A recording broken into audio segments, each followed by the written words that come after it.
Hi, this is Wayne Trammell from the Remote Leadership Institute.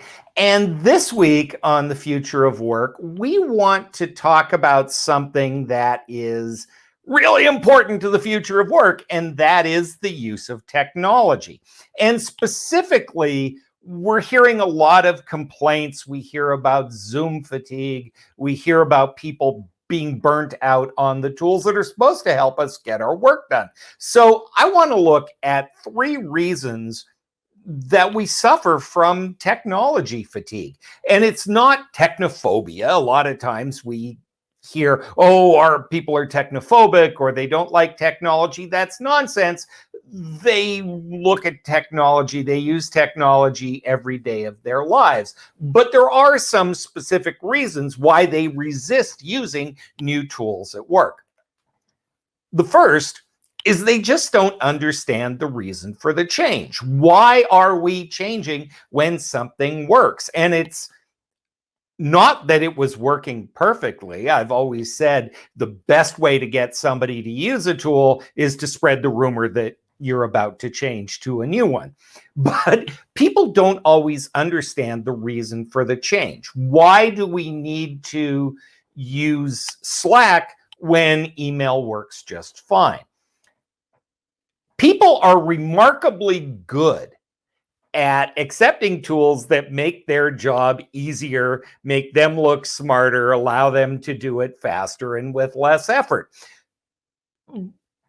But they need to know that that's what the new tool can do. So help create context for the change. Why are we changing and what are the benefits to them of using this new tool?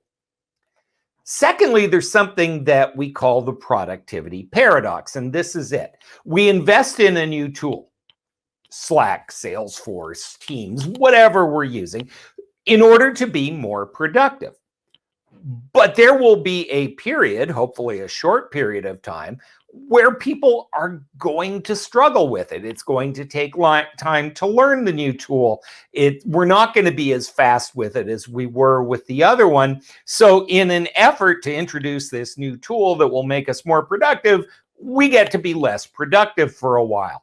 People need to be comfortable with that idea, and they need to know that you're going to help them through it. How are you going to shorten the learning curve? How are you going to make sure that people become productive quickly? If you don't address that, you're going to get all kinds of resistance.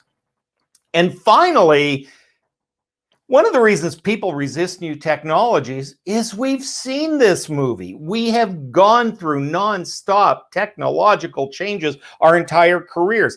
I'm old. My first job was rolling out email in my organization. Well, think about everything that's happened since, and you just learn one tool, and now we're not going to use that anymore. We're going to use something else. Or we introduced this tool, and now it doesn't really work, so we're going to find something else. Or we've been using Zoom, and that works great, but we were using Microsoft Teams now. And so all this time that you spent learning Zoom and figuring out all the cool hacks has basically been wasted. And look, there's something else. Find out what's behind the objection. Generally speaking, when it comes to technology, there are 3 things. Knowledge, do they understand what the tool does? Skill, can they use the darn thing? Do they know how it works? Right? And finally, the third is attitude. And most of the resistance, most of what we call Zoom fatigue or technology burnout or whatever you want to call it, really comes from that last piece. So, do they understand the reason for the change? Do they have the context? How are you going to help them through the productivity paradox? And then finally, help them understand that this isn't just another change for the sake of change.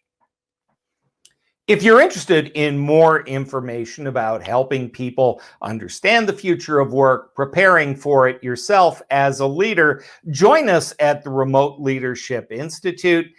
I look forward to being part of these videos for you. check out our blogs, all of our content, and visit us at remoteleadershipinstitute.com. I'm Wayne Turmel. Have a great day.